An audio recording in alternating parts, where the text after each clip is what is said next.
Hello friends, स्वागत है आपका अपनी यूट्यूब चैनल सिविल ज्ञान सिटी में। तो फ्रेंड्स, अभी हम जनरल इंजीनियरिंग का नेक्स्ट प्रैक्टिस सेशन कराने वाले हैं। ठीक है, अभी हम इलेक्ट्रिकल का करा रहे हैं। ठीक है, और उससे पहले कुछ मैकेनिकल का भी कुछ पोर्शन कराए थे। अभी हम इलेक्ट्रिकल का पूरा खत्म करने के बाद ही मैकेनिकल स्टार्ट करेंगे। ठीक है, अब देखिए इलेक्ट्रिकल में हम सबसे पहला जो चैप्टर है आपका बेसिक्स, उससे क्वेश्चन कराए हैं, बेसिक एलिमेंट से। इसके बाद नेटवर्क एलिमेंट से कराए हैं, सोर्स एंड एलिमेंट से कराए हैं, ओम्स लॉ से कराए हैं, किरचॉफ्स लॉ से कराए हैं, वर्क पावर एंड एनर्जी से कराए हैं। अभी हम करा रहे हैं सर्किट एनालिसिस से। ठीक है, ऐसे ऐसे करके हम सारे टॉपिक से क्वेश्चन कवर करा देंगे और उस क्वेश्चन से रिलेटेड जो भी थ्योरी हो रहा है उसको भी हम कराने की कोशिश कर रहे हैं। ठीक है, तो आइए आप लोगों को स्क्रीन के सामने पहला क्वेश्चन दिख रहा होगा, देखिए और उसका आंसर करिए। एक ऑप्शन और लिख लीजिए, फोर्थ नंबर में एन लिख लीजिए। देखिए क्या बोल रहा है क्वेश्चन में, in the nodal analysis for a network of n nodes the number of simultaneous equation to be solve to get the unknown is. ठीक है, the for a network of n node, जो node का number दिया हुआ है वो n दिया हुआ है। The number of simultaneous equation to be solve to get the unknown. ठीक है, अब देखिए जब हम लोग नोडल एनालिसिस करते हैं, दो टाइप का एनालिसिस होता है। एक होता है आपका नोडल एनालिसिस और एक होता है मेश एनालिसिस।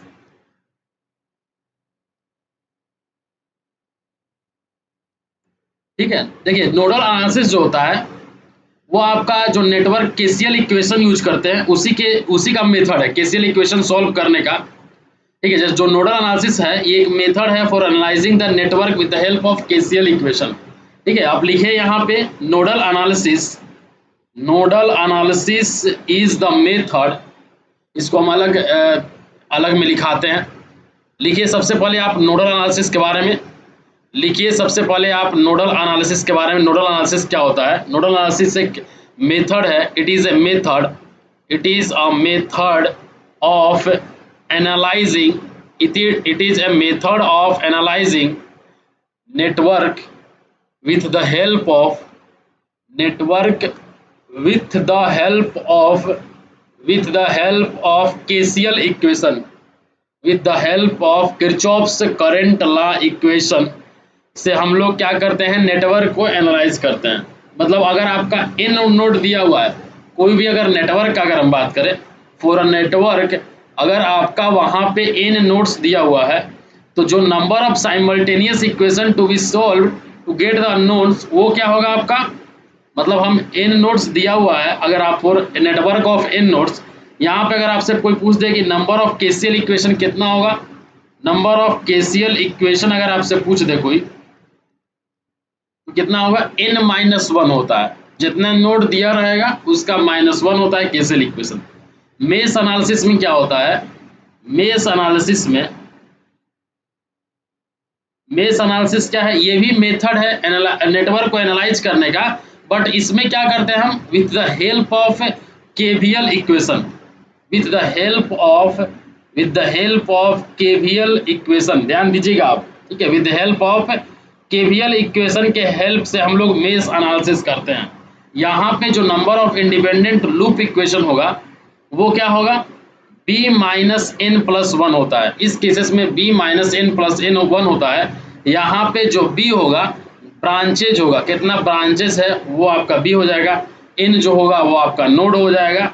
ठीक है, number of independent loop equation b-n+1 होगा। तो यहाँ पे नोडल एनालिसिस में पूछ रहा है तो इसका आंसर क्या हो जाएगा, n-1 इसका आंसर हो जाएगा। आते हैं नेक्स्ट क्वेश्चन में, the mesh current method, the mesh current method.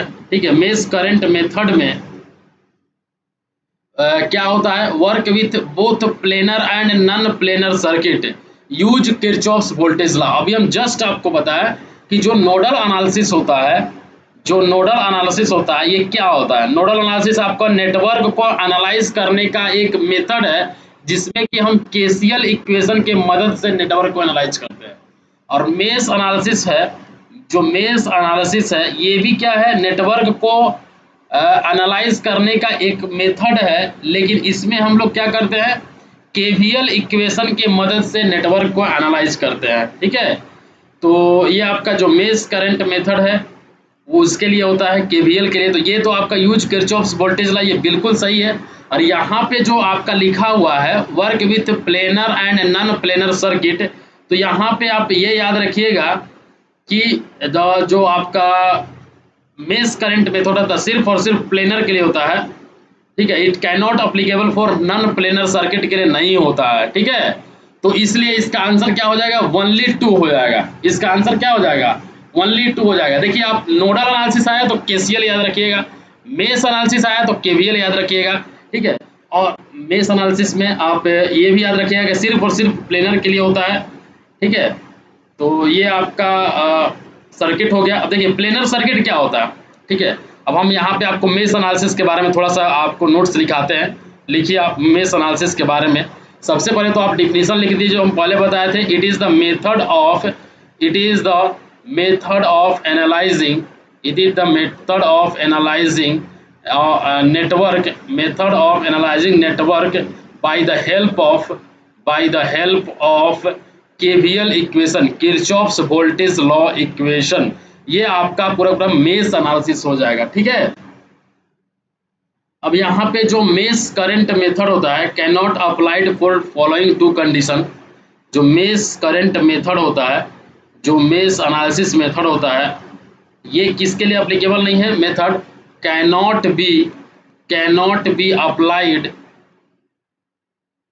B applied for the following 2 condition, for the following two condition. कौन कौन सा कंडीशन है। सबसे पहला जो कंडीशन है, this works for the circuit that are planar, this works for the circuit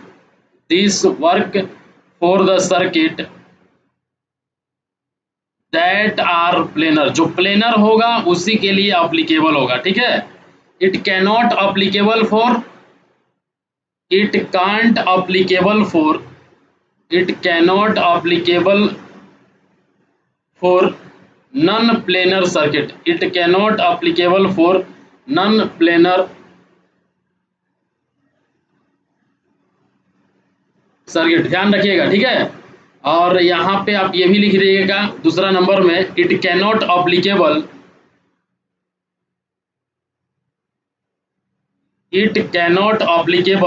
when the current source shared by 2 meshes, when the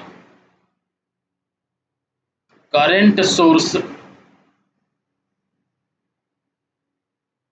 shared by 2 meshes, उस cases में आप मेश एनालिसिस नहीं लगाइएगा, ठीक है। ये आपका हो गया मेश एनालिसिस। इसमें हम आपको ऑलरेडी बता दिए थे कि जो नंबर ऑफ अननोन्स होगा, नंबर ऑफ जो केवीएल इक्वेशन होगा वो इस ये निकलेगा b-n+1। ये फार्मूला आप याद रखिएगा मेश एनालिसिस में, b-n+1 होता है। ये क्या होता है आपका नंबर ऑफ केवीएल इक्वेशन होगा, या फिर number of independent loop equation भी होता है, b-n+1। अब यहाँ पे समझने वाली बात यह है कि प्लेनर सर्किट क्या होता है, नॉन प्लेनर सर्किट क्या होता है, ठीक है। प्लेनर सर्किट क्या होता है और नॉन प्लेनर सर्किट क्या होता है,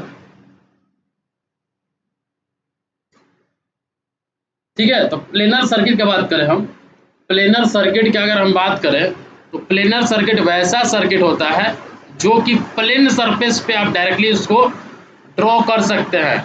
नो वायर्स, जो उसमें क्रॉस नहीं करेगा, कोई भी वायर जो है वो क्रॉस नहीं करेगा, उसको हम प्लेनर सर्किट बोलेंगे। Planar circuit it is the circuit that can be drawn on a plane surface, with no wires crossing each other,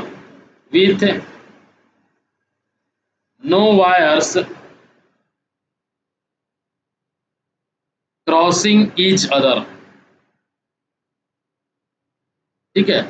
उसको हम प्लेनर सर्किट बोलेंगे। नॉन प्लेनर सर्किट किसको बोलेंगे,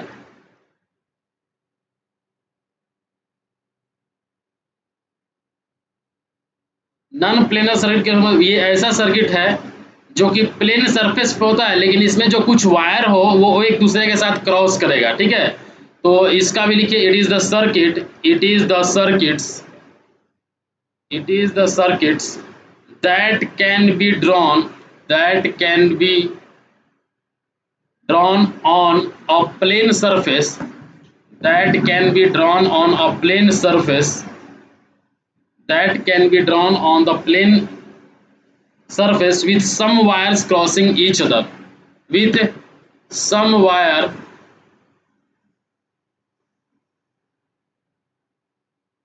क्रॉसिंग ईच अदर। ठीक है,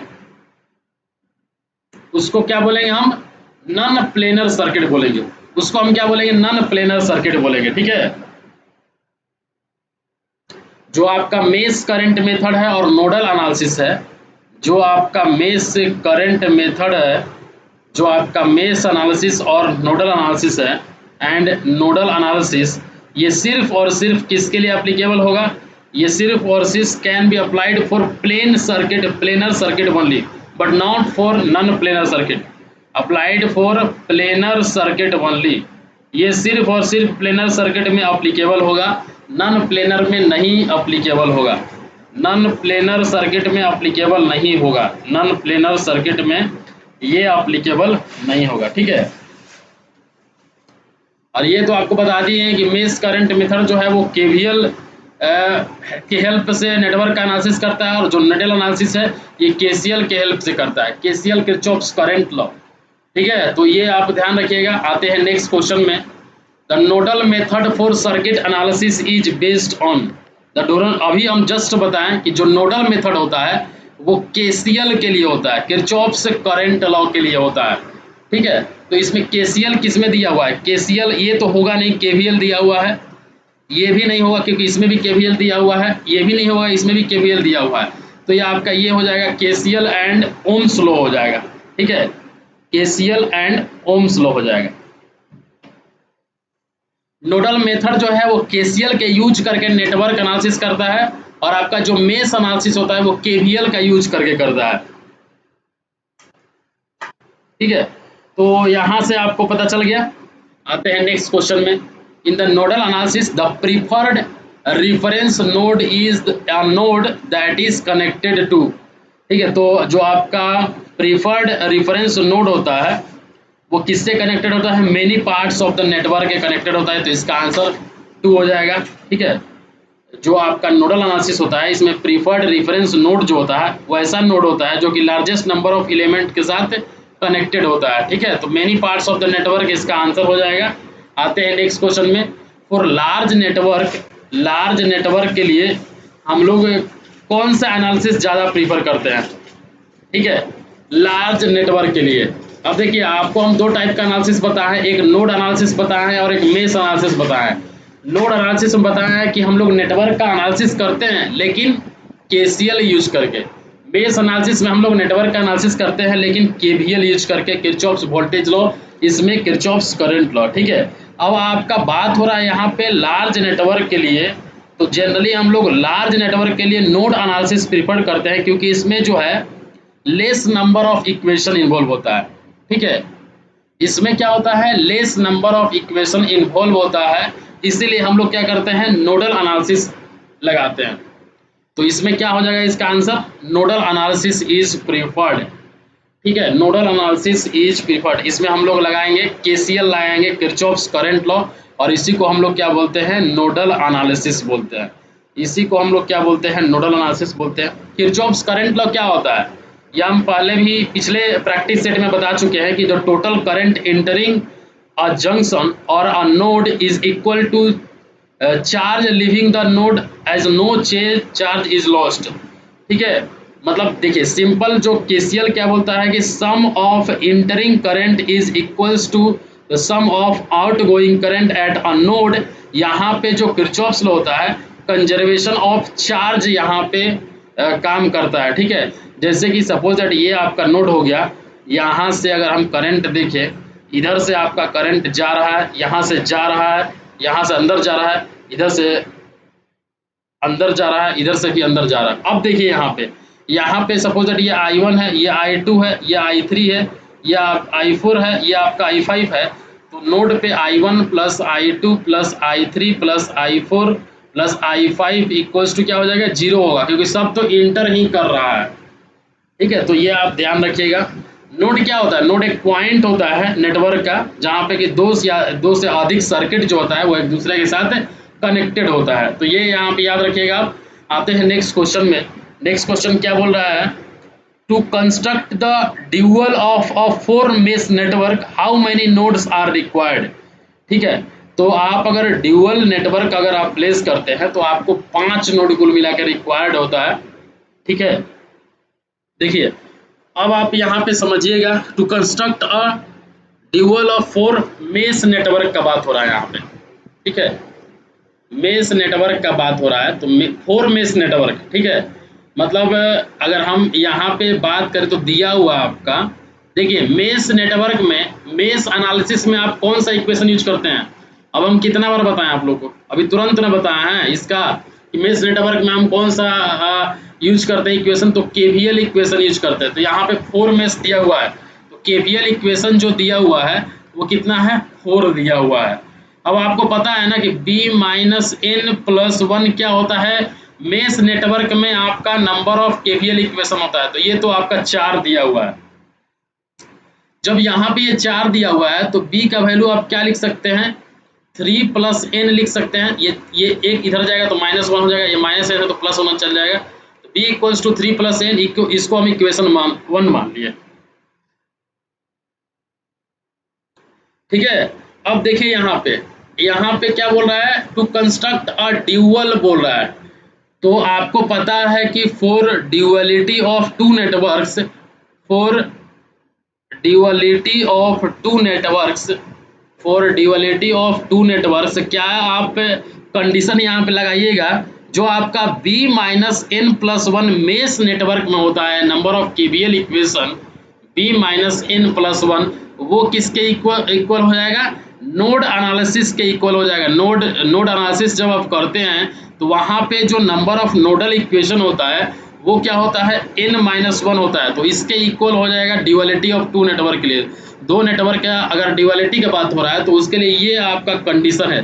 तो यहाँ से जब आप n का वैल्यू निकालिएगा तो b कितना आ जाएगा, b+2 डिवाइडेड बाई 2 आ जाएगा। इसको हम इक्वेशन 2 मान लिए। अब देखिए दो इक्वेशन दो अननोन, ये एक इक्वेशन है, ये एक इक्वेशन है, दो इक्वेशन दो अननोन। तो यहाँ से जब आप दोनों इक्वेशन सोल्व करिएगा तो n का वैल्यू कितना आएगा, 5 आएगा। n का वैल्यू कितना आएगा, 5 आएगा। कुछ किए हम, बस किए क्या, बोल रहा है 4 मेश नेटवर्क बोल रहा है, तो केवीएल इक्वेशन 4 हो जाएगा।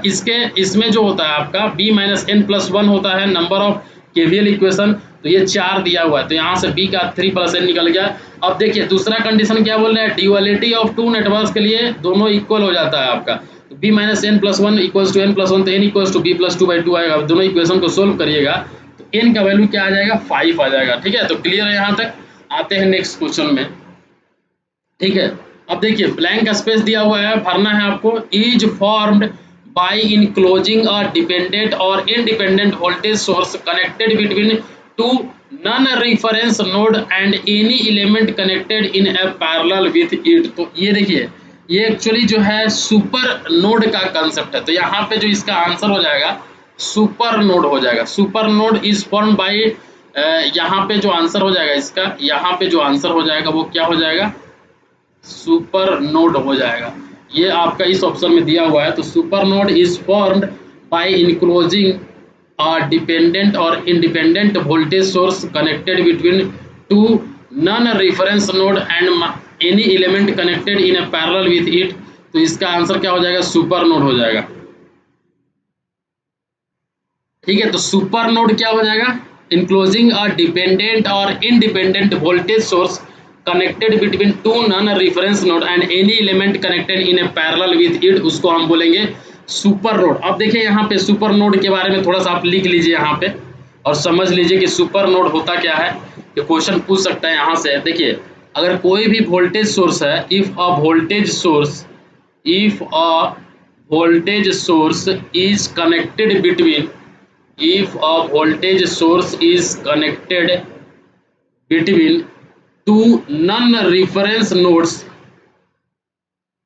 two non-reference node two non-reference nodes, then we combine the two nodes, then we combine the two nodes as to yield supernode.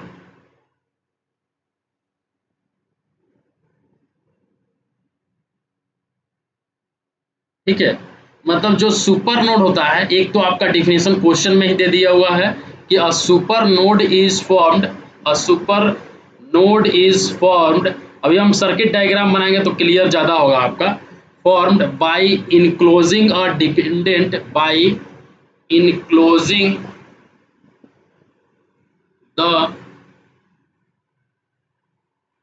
Dependent or independent voltage source,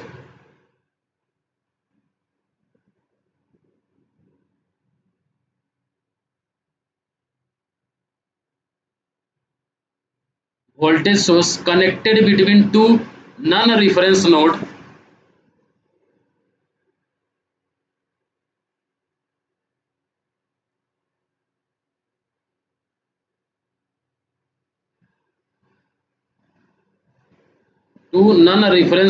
and any element connected in a parallel with it, and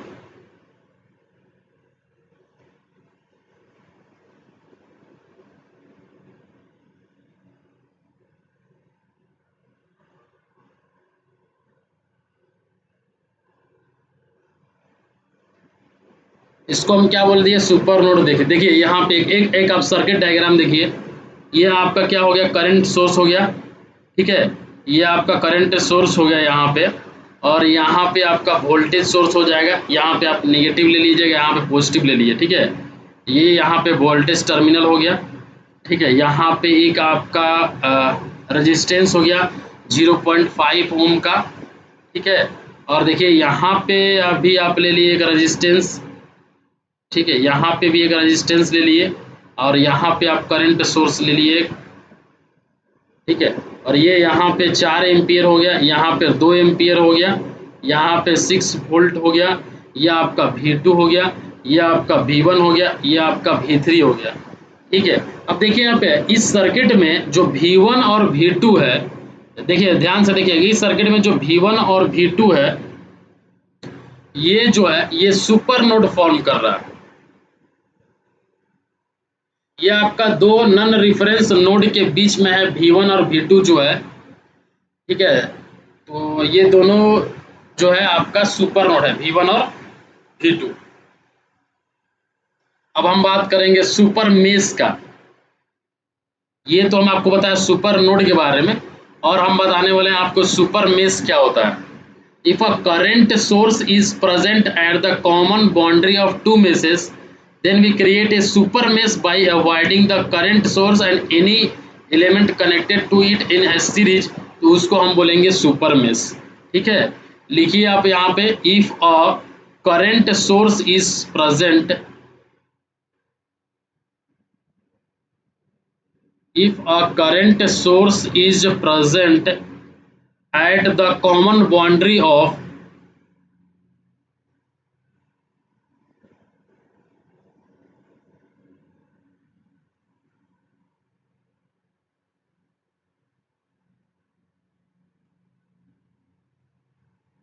two meshes, then we create a super mesh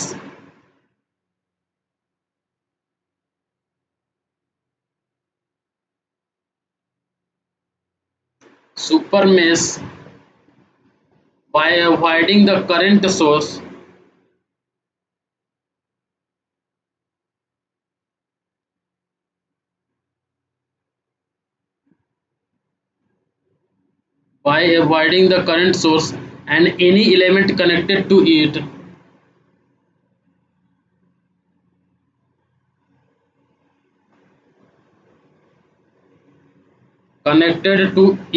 in a series, उसको क्या बोलेंगे, super mesh बोलेंगे। ठीक है, अब देखिए यहाँ पे ये आपका सर्किट डायग्राम में ये आपका रेजिस्टेंस हो गया। ठीक है, एक रेजिस्टेंस जो है यहाँ पे है, यहाँ पे जो है आपका वोल्टेज हो गया प्लस माइनस, ये यहाँ पे आपका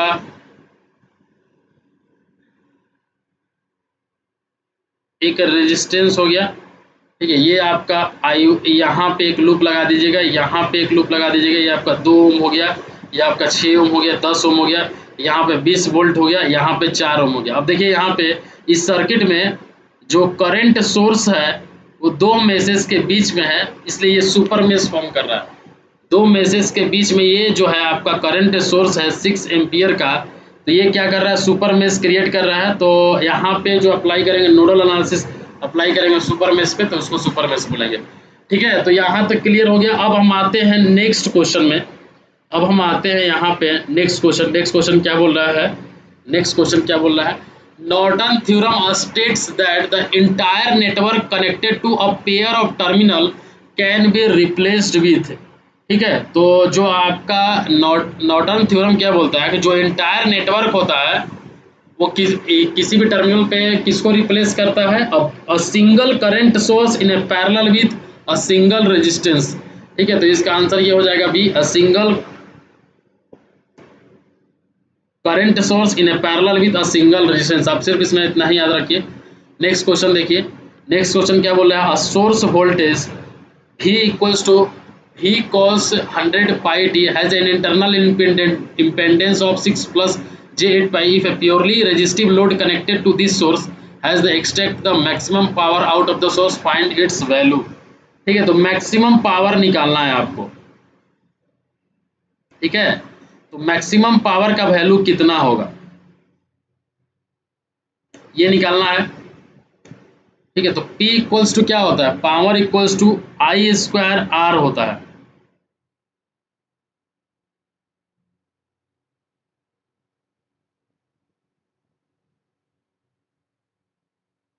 ठीक है। तो यहाँ पे I equals to P equals to I square R हो जाएगा।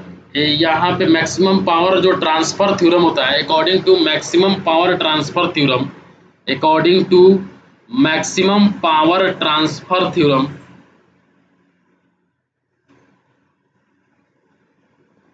ठीक है। यहाँ पे डीसी सर्किट में अगर हम जब डीसी सर्किट लेते हैं तो डीसी सर्किट में जो आरएल होता है वो आरएस के बराबर होता है, ठीक है। और जो एसी सर्किट का अगर हम लेते हैं, एसी सर्किट लेते हैं, तो यहाँ पे जेड जो है वो जेड के बराबर हो जाएगा। तो प्योर रेजिस्टिव लोड बोल रहा है, प्योर रेजिस्टिव लोड बोल रहा है, तो यहाँ पे आरएल होगा, R equals to R S का स्क्वायर प्लस एक्स एस का स्क्वायर हो जाएगा। तो आर एस कितना दिया हुआ है, यहाँ पे आर एस का वैल्यू दिया हुआ है, आर एस का वैल्यू दिया हुआ है 6 दिया हुआ है, और एक्सएल का वैल्यू दिया हुआ है 8, ठीक है। तो आर एस का वैल्यू 6 स्क्वायर प्लस 8 स्क्वायर, तो यहाँ से कितना आ गया 10 ओम, ठीक है। तो इसका आंसर क्या हो जाएगा 10 ओम हो जाएगा। Maximum according to maximum power transfer theorem DC circuit में, अगर डीसी सर्किट है तो R L equals to R S होता है, तो R L equals to R S square plus X square हम निकाल लिए, तो यहाँ पे डायरेक्टली जो हो जाएगा आपका 10 ओम आंसर हो जाएगा। आते हैं नेक्स्ट क्वेश्चन में, ठीक है। आते हैं हम नेक्स्ट क्वेश्चन में। In a bilateral network, if a source of EMF E in any branch produces a current in any other branch, then same EMF acting in the second branch would produce the same current in the first branch. This statement is associated with reciprocity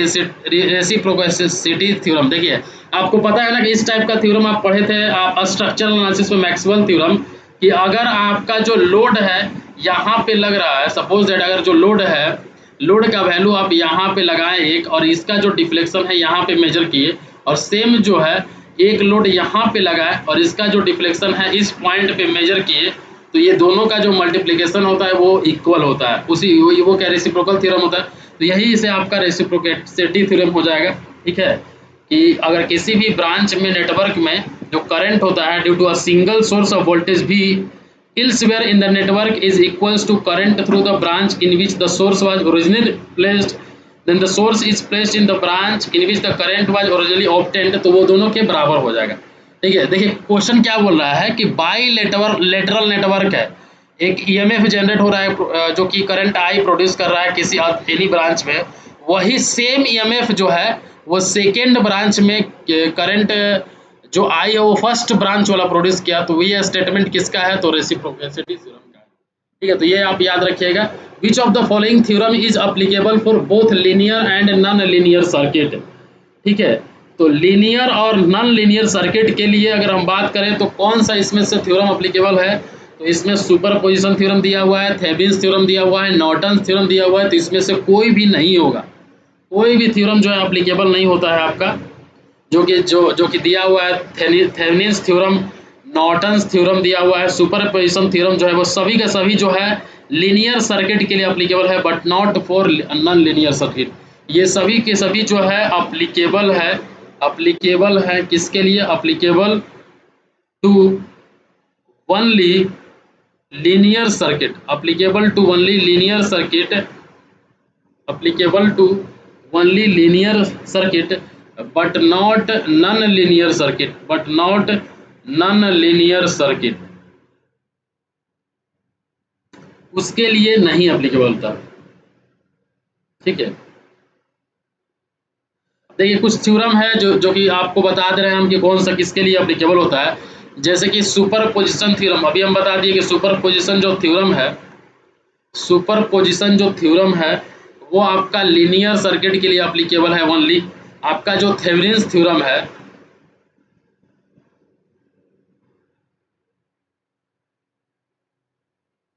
ये किसके लिए होगा, ये भी किसके लिए होगा, linear के लिए होगा। ठीक है, अगर हम बात करें नॉर्टन थ्योरम,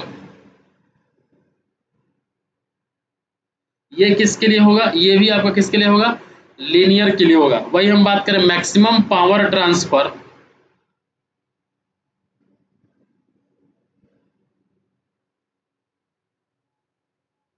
तो ये किसके लिए होगा, लीनियर के लिए, ये भी क्या होगा, लीनियर के लिए होगा। और आपका टेलीजन थ्योरम जो होता है वो सभी के लिए एप्लीकेबल होता है।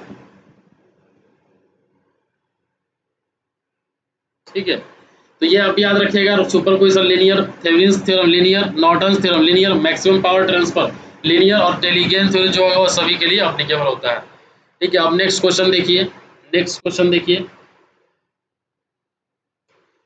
खाली स्थान दिया हुआ है, कौन सा थ्योरम बोलता है कि if an element in a network is replaced by a voltage or current source whose voltage or current at any instant of time is equals to the voltage or current across the element in the previous network, then the initial condition in the rest of the network will be unaltered। तो ये कौन सा theorem होता है, ये आपका substitution theorem होता है। ठीक है, सब्स्टिट्यूशन थ्योरम होता है, ये आप याद रखिएगा, सब्स्टिट्यूशन थ्योरम। आते हैं नेक्स्ट क्वेश्चन में।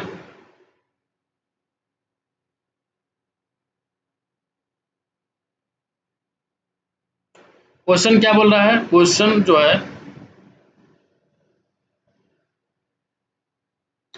इस टाइप का, जो थेवेनिन्स इम्पीडेंस विल हैव, इस टाइप का क्वेश्चन नहीं पूछता है, हम दे दिए हैं ये this theorem is applicable for, this theorem is applicable only when two source directly connected to in a parallel, it is not applicable when there are resistance elements between the source, this theorem is.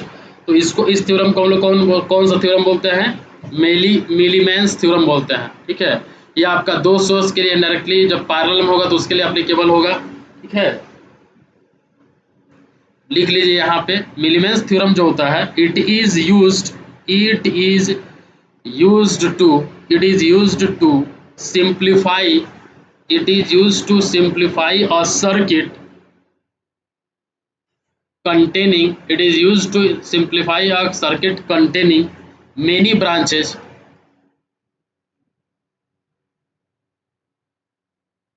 connected in a parallel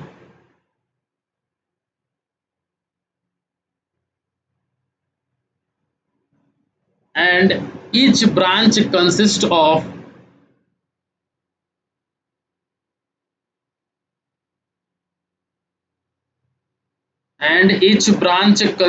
of a voltage source and a resistor